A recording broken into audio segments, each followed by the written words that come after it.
You're not sitting according to the to the titles. No, it's okay. It's okay.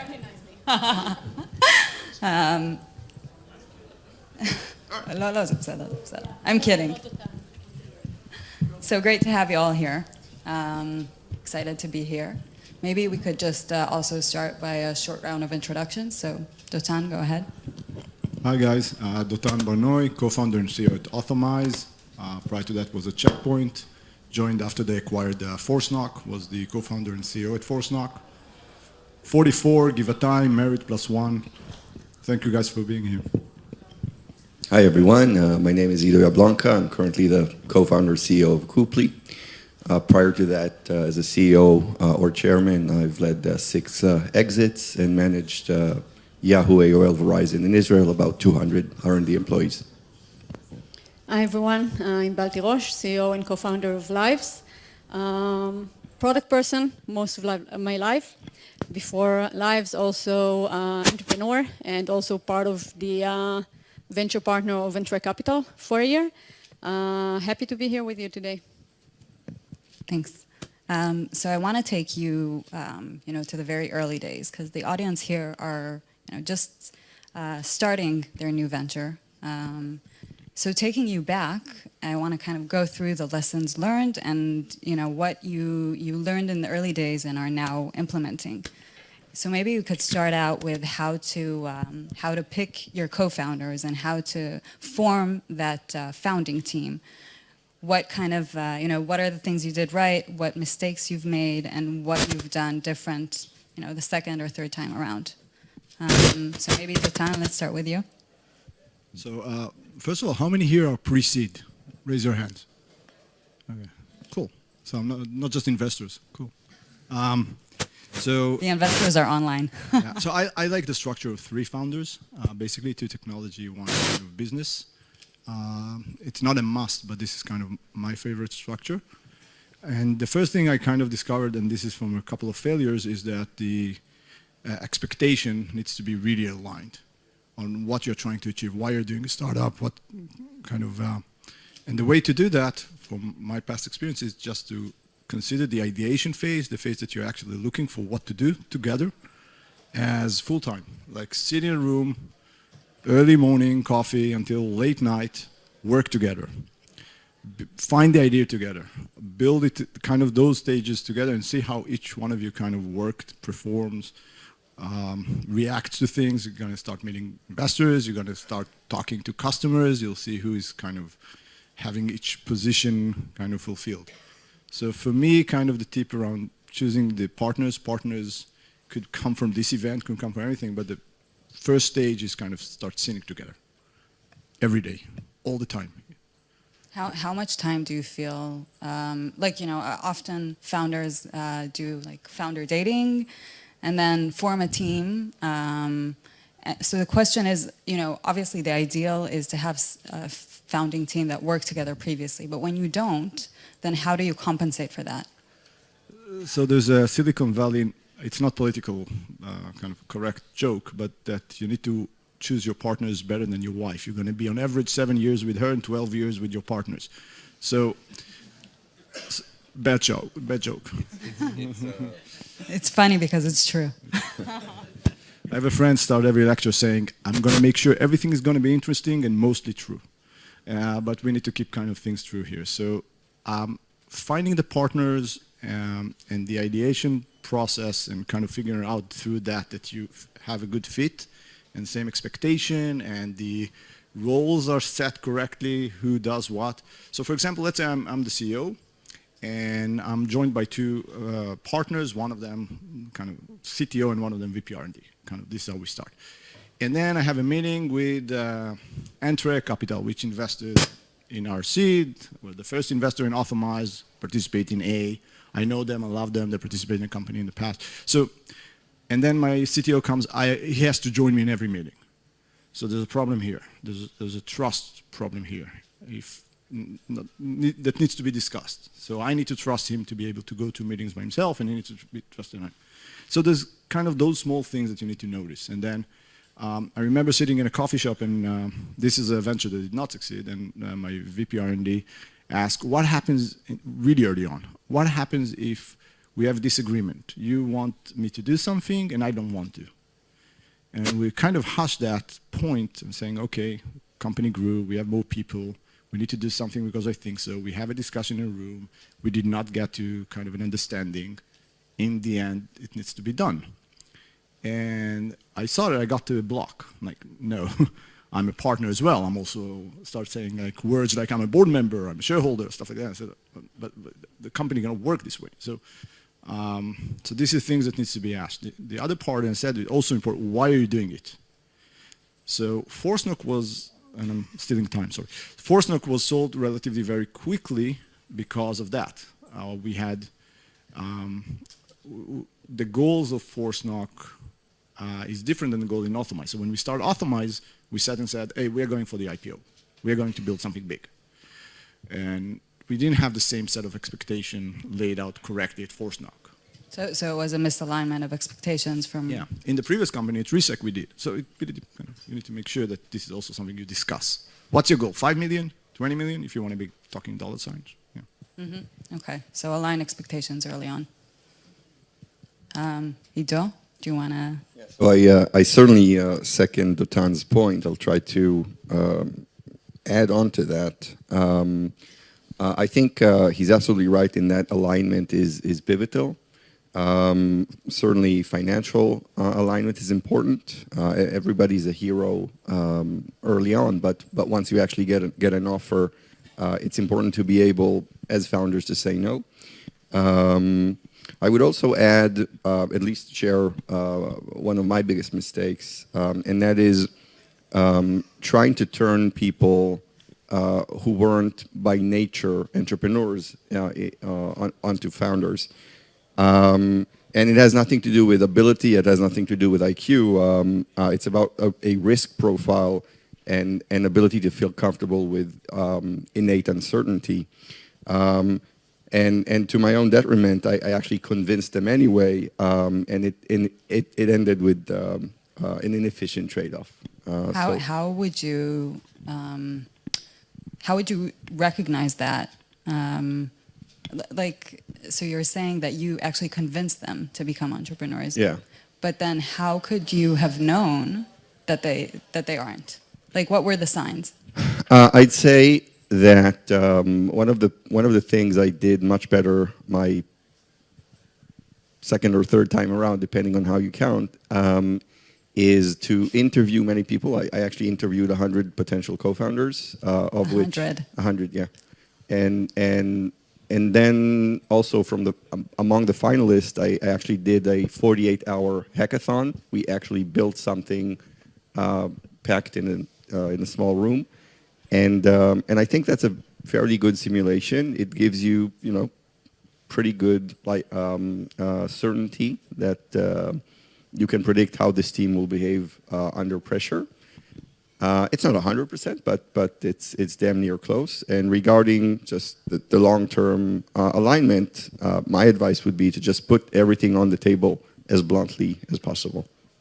Mm-hmm. Yeah, I have to say that I've heard various forms of that simulation, but really a lot of teams often try to simulate how it would be to work together, and that could either be like a hackathon or but just spend a decent amount of time together that's also kind of going to take you to your limits. So, try to, I don't know, if it's 40. So time pressure is imperative exactly because it simulates real-time pressure. And I'd also add that doing something like that also gives you a good notion as to how complementary your skill set truly is. Inbal, how about you? So actually, I dated co-founders as well, and actually 5 of them, not hundreds, but we did work together from day to night and for a few months. And by the way, it's okay also to do it in parallel sometimes, as long as it's transparent. And you kind of see the red flags, and I think that to actually let them be and not to be afraid of a conflict, to actually encourage the conflict and to see whether you can actually how do you go beyond the conflict? So I think that at pre-seed, it's very convenient to be at the happy zone and be very, friendly to each other all the way. But if you actually work together day to night, like it's going to look afterwards, and you're not afraid of the conflicts when they are come, and you're actually trying to see whether you can solve them, that was a main thing that helped me to actually break from two. And the other two was convincing them to become founders, which I found out it's not a good idea. And then actually the chosen one. And I think actually that when talking about three co-founders, so from my previous experience, there was always two that we felt like, we are carrying it. And I think that for me, for example, today, it works to have two co-founders, and everyone else is like really, really, really talented hires. But to manage that relationship, it's difficult. It's intense. And from my experience, when there were more, it added to the risk and it added to the complexity. But then leaving just the co-founding team aside, because we started only two, we actually needed more power. And I think that from day one, we got actually two very talented hires from North America, one on the commercial side and one on the medical side. And I think that my learning from that is that we didn't just went to the convenience zone of hire Israelis, talk to Israelis, founding team are all Israelis. No, so two co-founders, we're both Israelis, we're super complementary to each other, but then we understood that we can't do it all. We need the medical person in Lives, and we need the biz dev person who talked with insurance companies for the past 20 years. And these guys are all American guys. They're doing that for 20 years in the North American market, and I think that as an early stage entrepreneur, it's really important to have a very diverse team and not to be concerned about it and not to do the convenient thing. So also complement maybe the founding teams or the founders' skill set with very competent for me, founders. two co-founders worked amazingly well, but then we understood that we need super capable hires from day one that will be complementary to us. How did you find them? So actually, it requires a lot of trust, right? Because it's your first hires, people that are super significant, and they were part of the validation process to the concept. So these guys know the market extremely well. They were part of the early validation. They were my first calls. I targeted them because I knew that they know the market extremely well. I didn't know them before that. And that's another thing that I've learned to do. I'm not shy. You just kind of mark the best VCs who do what, in your space, and the best meta experts in your space. And I just pinged them, and I got them to answer me via mutual connections. And we built the relationship, and they were part of the validation process. And they were huge believers, and they had to leave like amazing companies like Babylon Health and Comcast Global to join. So for them, it was a process as well, and it required a few months to do so. So maybe touching upon what you said about, approaching the best VCs in the area, and it's actually a topic that we've also discussed in the previous panel, but I'm kind of interested to hear what are the lessons learned from raising your first capital, both in terms of like what funds and also the partners and process, of course. So it's a See, process. I told you should sit by. I look better there. It's a process. It's a full-time job. And all those sayings that everyone tells you.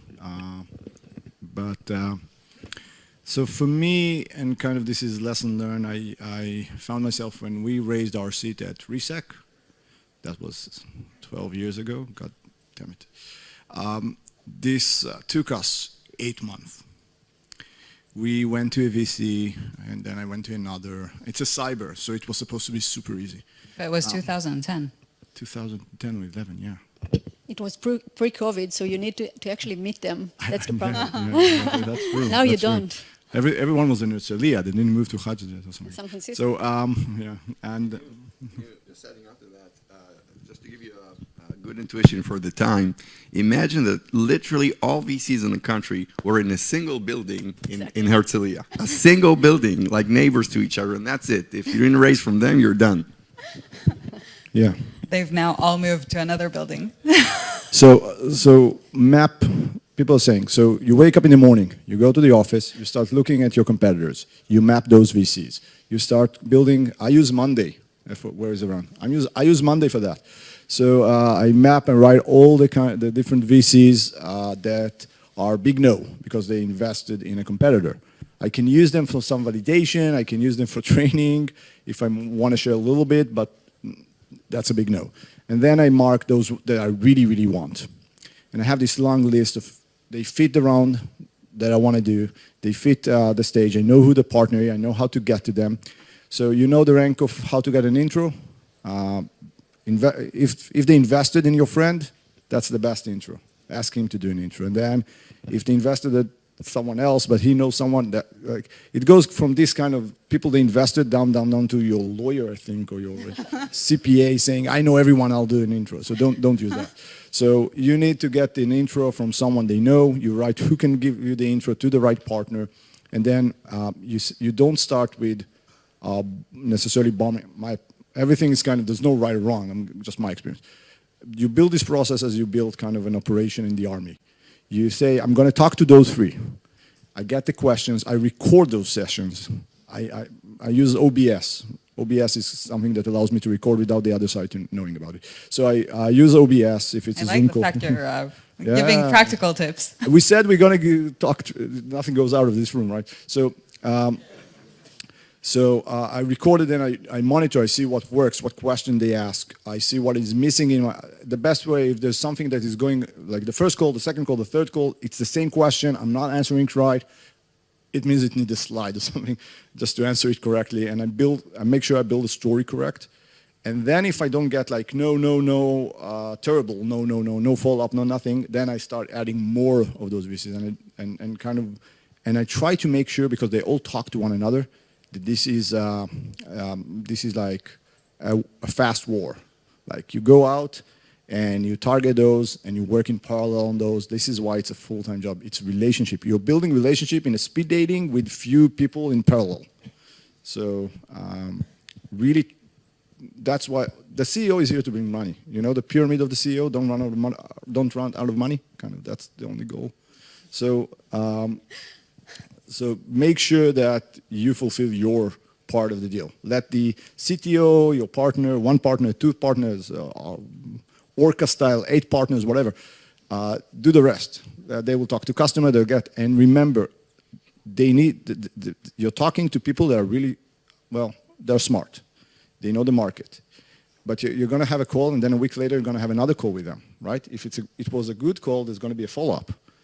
When you go to that call, you start telling them, listen, just a week time, we closed the customer. We closed another POC. We added that as an advice. Something happened.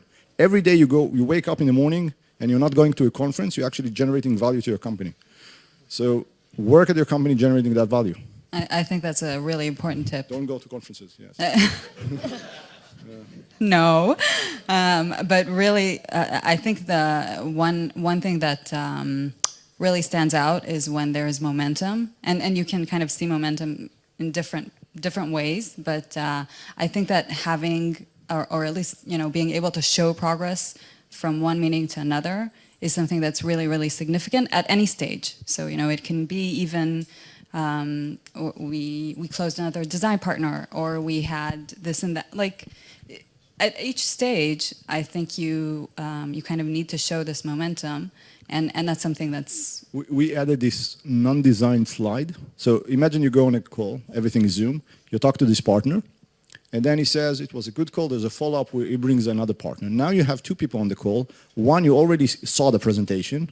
The other did not. So you're now presenting the same presentation for the first guy, and he's going to ask different questions, and he updated the other guy, so it's going to be a different dynamic, but it's the same presentation, same story, right? Here's the gap, here's what we remember. So the first slide we had was something not designed, no nothing, just saying, hey, that's just what happened in this week. It was really easy to update. Oh, we closed another customer. Cool. I love it. Yeah. Okay.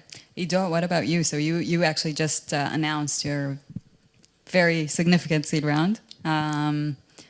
So maybe also going back to your previous self, what are your key takeaways from raising capital, and how did you kind of implement it this time?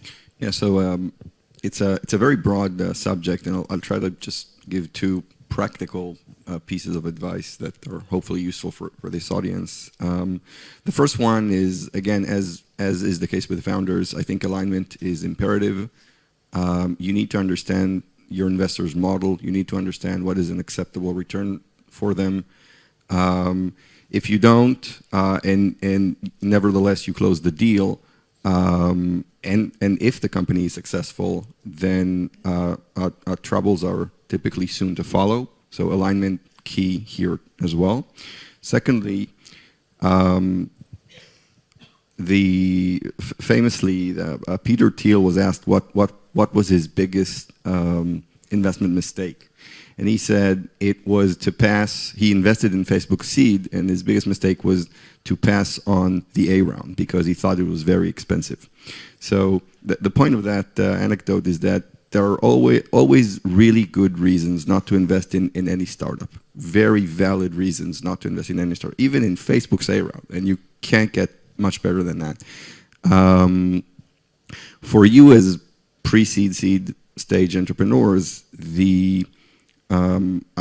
my piece of advice would be focus on the upside, focus on the big story, because we already know what the downside is. The downside is zero. That's not very interesting.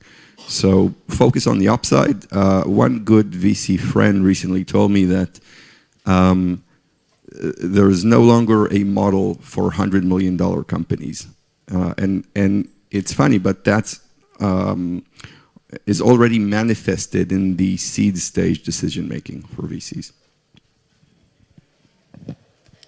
When was the first time you actually raised capital? The first time I failed to raise capital, and I tried to raise under $100,000 was 2008, something like 2-3 weeks after the meltdown. So not very good timing. You all have to. You must have better timing than myself. Well, at least you fixed that. Inbal, so turning over to you. So actually very practical things that I did differently this time around, and it proved itself. First of all, there are excellent VCs in Israel, but I think that the combination of a US VC or few US VCs with Israeli VCs will make much better to the company after the investment itself. So I think that we again tend to go to our convenience zone and just to know the few VCs here around, but you're going to play a global play. You're not going to have Israeli customers probably, right? So it should start with the VCs, and I think that there is a huge advantage to have a hybrid combination in which definitely important to have the Israeli VCs, but side by side from seed investment to have the US VCs, and then it's actually relatively simple. You basically, you used Monday, we used the same. So you just map them. You just map the ones that that actually invest in your industry, but not in your neighborhood. In your competitors, so there won't be any conflict for them.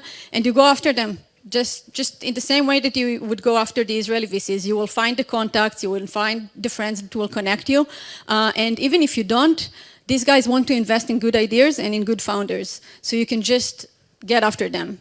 And you can not be shy about it, from the Andreessen Horowitz of these worlds. You don't need to kind of minimize or go to the mediocre ones. Go to the tier 1 ones and knock on their doors, hopefully via relationships, but it's not a must. And learn how to present your idea from A to Z in 15 minutes, because that's what you will have. And get the hybrid combination between the US VCs and the Israeli VCs. For us on the day after, it creates a lot of value. So that's something that we did differently, and if you can do it with customers on the day after, why shouldn't you do it with VCs? The other thing that worked very well is to lower the risk for the VC. At the end of the day, it's a risk game, and they are trying to bet on you, and they need you to help them to bet on you. So what would lower the risk? Bring the people that will say, if they will build it, we will come. So it doesn't have to be customers yet, because it's really difficult to bring actual customers. And it doesn't have to have the title of design partner, or it doesn't have to have like a letter of intent. But it should be the future customers that, the CISO, the VP benefits, VP total rewards in our case, that will come and say, if they will build it, I will come. I don't know what the terms yet, I don't know how much I'm going to pay, but that's important to me. And if you basically bring it with you, then you reduce the risk to the VC, and they understand that the target market is already there, they're waiting for you, they're going to pay for it. And the other thing that we did differently this time, I mentioned, Steve and Samuel, not by name, but we are two co-founders, but then our first 2 hires were from the US market. That also helped to reduce the risk, because we are playing a very American game in our company. It's not cyber. And that also lowers the risk for the VCs to see that here is this medical director from Comcast who could do everything, differently, but he understands the market trends, and he's joining us at early stage. And here is the business development guy who worked for the last 20 years with insurance companies, and he's choosing to now work with us and to sell lives to insurance companies. So I think it's about lower risk, first of all for yourself, and then for the VC. So I wrote down some small 3 kind of very straightforward tips. 1, don't spray and pray your deck. I don't know if Eran mentioned that previously, but don't spray and pray your deck. Your deck is your Bible. I don't know if don't spray and pray the Bible, but keep it secret, just keep it, only share it when you're directly asked, the short deck version. You don't want it to circulate, and they circulate everything between themselves. The second thing is only focus on the VC, again, my experience. Only focus on the VC that can lead your round. The followers, they can join afterwards. You can structure that however you want. Once you have if Andreessen is going to lead, you're going to have enough followers. That's not the problem. The third thing is you're going to be pinged once you're going to write stealth mode. You start getting through LinkedIn, and I imagine LinkedIn is the first thing you open every day in your you're going to get associates pinging you, hey, we heard you're doing something new, or we want to talk. Not interesting. Don't answer. I'm going to be really rude. Dotan, you're getting very... Yeah, I did. Watch out. Watch out, exactly. Yeah. You talk with the partner you want, in the VC that you want, that can lead your associate job is to collect information into a table. There are success stories going from associate being interested, but that's not the rule of thumb. The best practice would be finding the partner you want, having a good connection to him, and talking to him. And the other thing is that associate feedback is not something you can actually do anything with. So if you go on a call and say, wow, that's really interesting, or wow, that's what you're doing is a field we are looking at, it does not mean anything. They're collecting information about you. You can try to collect information back. What other companies you saw in the field, why is this interesting for you, and so on. But the conversation is not with the right decision maker within the... So. I partially agree. I think that often the junior levels can also be your champions within the fund. Yeah, look at how many times, how long they've been in the VC and so on. You're right. You're right. Within, but. Okay, so I want to kind of, we don't have much time left. We spoke about how to build your team, or how to choose your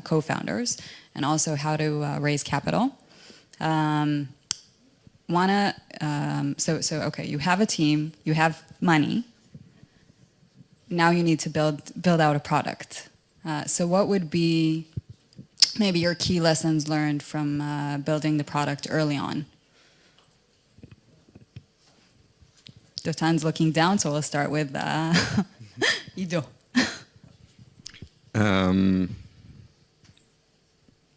Maybe I'll start from a practical piece of advice, and then I'll go back to some mistakes that I've made. I'd say that for first-time entrepreneurs, probably my repeating advice would be that the first 2 books you need to read are 0 to 1 and The Lean Startup, which are pretty well known at this point. And the interesting thing and the underlying reason for why I would recommend that is that they are saying the exact opposite. So they define a spectrum, and every company needs to understand where it is exactly on that range. And it varies by the type of founders, it varies by how much money you've raised, it varies certainly by market. And there's no, it's not a question of right or wrong, it's a question of a multi-dimensional fit on that spectrum. I'll give one such example.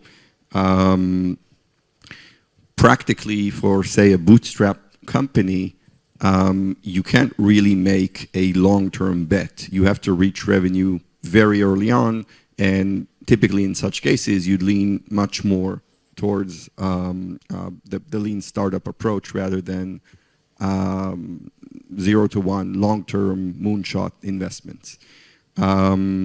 If that's your approach, then you would also want to build a very preliminary version of the product, expose it to users, to customers ASAP, maybe even try to pre-sale a product that doesn't yet exist so as to minimize risk, and just reach that market ASAP.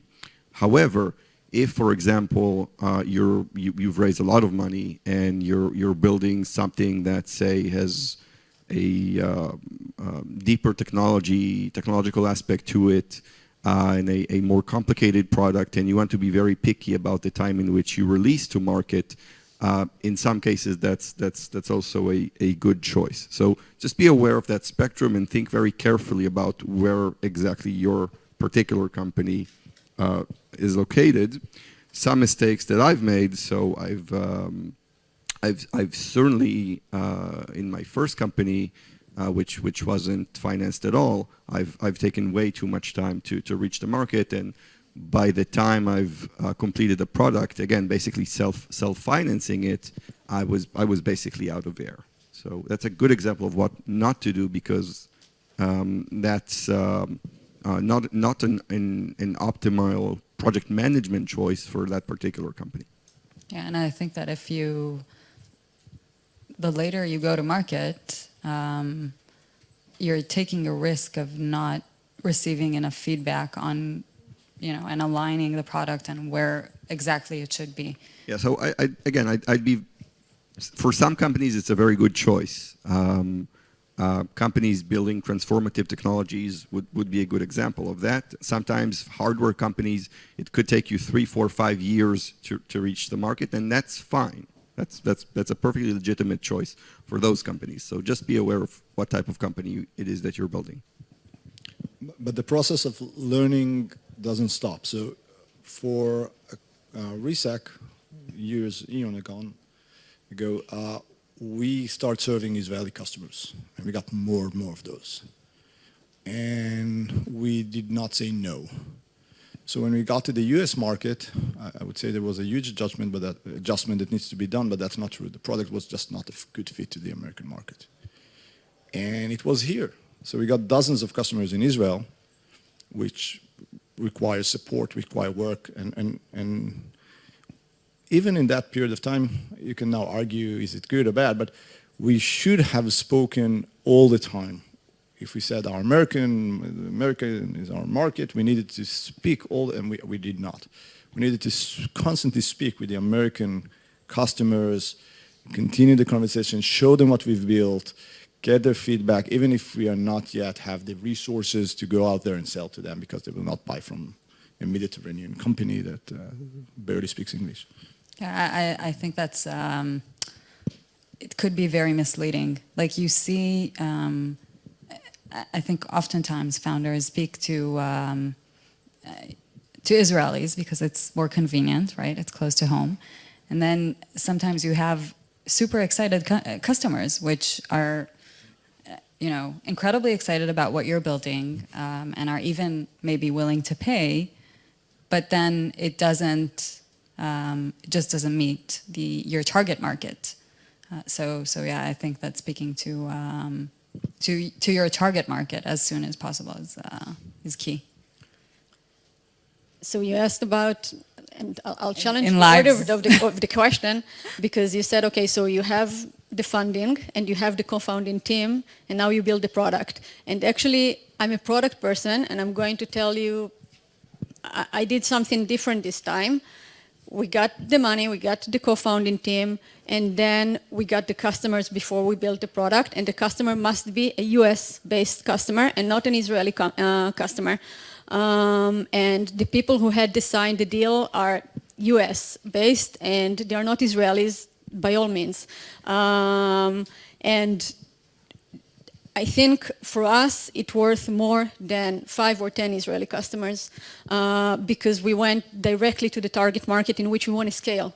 And then the product will be built for the right target market. And we are still doing mistakes, but I hope that we are narrowing the risk and the area for mistake. And I think it's super, super important to get the customers before you build and build and build. Even if they won't pay you much, I think it is important. Like we don't have design partners. We have customers. Okay, they do pay a lot because it's supposed to be part of what you're doing. It's also testing the business model. Okay, but I would compromise that in order to still have customers in the US from day one before we start the build, and then we ran and built very, very quickly to give them something to use, and then we continue from there when they're already real users and real payments, and we need to justify the value for the payment that we get. So actually, customers before product. Yeah. So. The assumption here again was you have money. So you did an ideation process, right? Right. So in that ideation process, and this is a tip, make it science. Have a table. I spoke with this customer. Here is a question I have to ask him. And now I'm going to ask him, I'm going to ask him a lot of questions. I'm not about my solution. There's no solution. I want to make sure there's a pain, right? I mean, in the ideation process, how he's trying to solve this pain now, the urgency of solving it, whatever, all of that process of the ideation. But make it science so you have a table in the end, just in the end.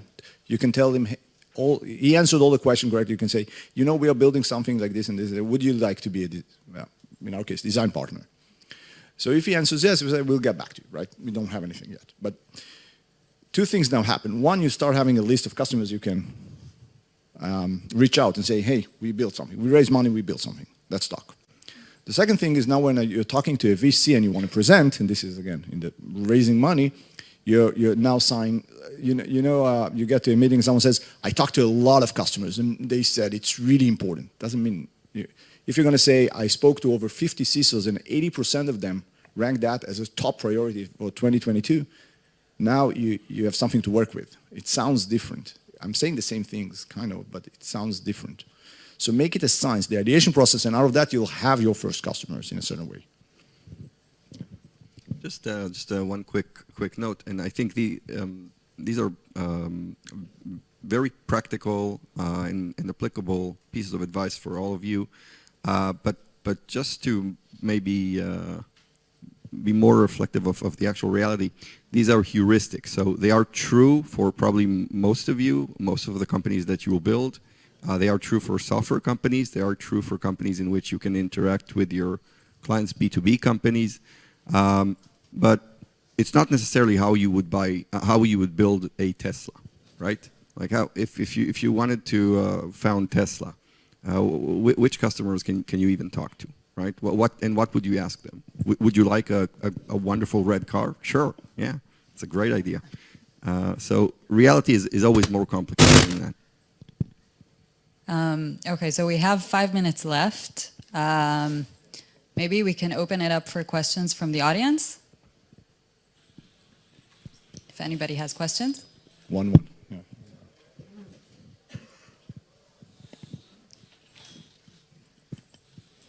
No? So if not, maybe last piece of advice to really your previous selves. And I want you to really kind of think about our audience here and what would, like going back in time, what would you tell yourself when you just started out?